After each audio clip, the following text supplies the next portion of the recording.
Mohon izin menanggapi Mbak ya. Semoga Allah sehatkan Mbak sekeluarga besar, istiqomahkan sekeluarga besar. Amin ya rabbal alamin. Pertama yang ingin saya sampaikan bahwa insya Allah Mbak dan saya sama-sama akan memilih 01. Namun perlu Mbak ketahui berkaitan dengan Abah Lutfi. Pasti Mbak sudah banyak mendengar tentang tidak baiknya seorang ulama yang dekat dengan sultan. Salah satunya mungkin al-ulama umana ur-rasul malam yukhalitus sultan.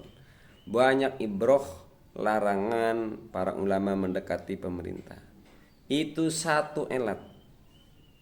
Tidak baiknya ulama mendekati pemerintah itu elatnya cuma satu. Apabila tujuannya gharad dunia, tujuannya tujuan dunia. Kalau tujuannya akhirat, maka tidak masalah.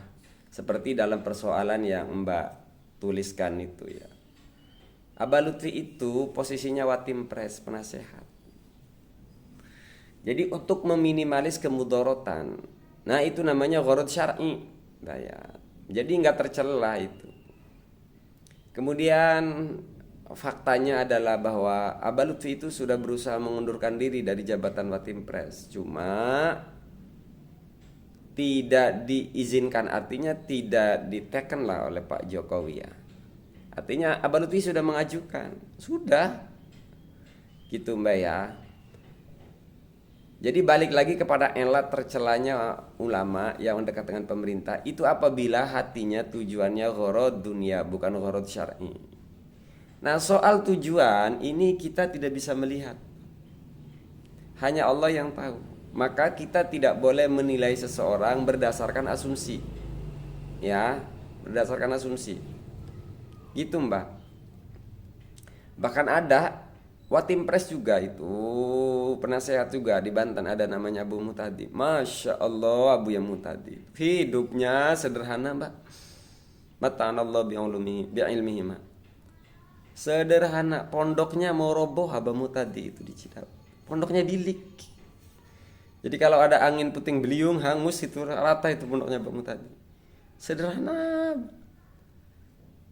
Rumahnya ya kalau diukur dengan rumah-rumah ulama di Jawa Tengah, di Jawa Timur, waduh di bawah standar lah Bu Yemu tadi. Padahal dekat dengan pemerintah juga, penasehat juga. Artinya beginilah Pak. Tidak semua ulama dekat dengan pemerintah itu tujuannya gharad duniawi.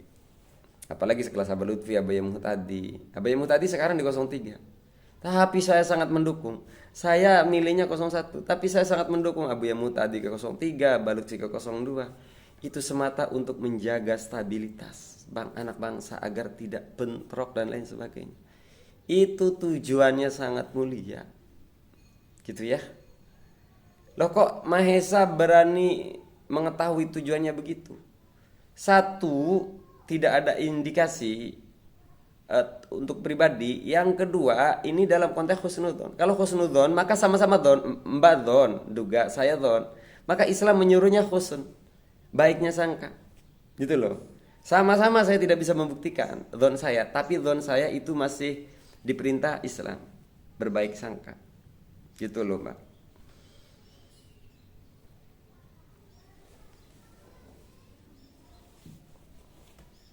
Tetap cintai para ulama. Mata kita ini terlalu sempit untuk dijadikan sebuah penilaian. Mata kita hanya diperbolehkan menilai kepada sesuatu yang bersifat indrawi. Mata kita indera penglihatan, maka kita hanya boleh menghakimi dan menilai kepada apa yang kita lihat. Hati urusan Allah Subhanahu wa taala. Telinga kita telinga pendengaran. Maka yang boleh kita nilai adalah sesuatu yang terdengar. Sesuatu yang bersifat don, bukan penilaian manusia, Mbak. Sehat selalu sekali lagi, dan mohon maaf kalau ada ketersinggungan, dan semoga amin menang.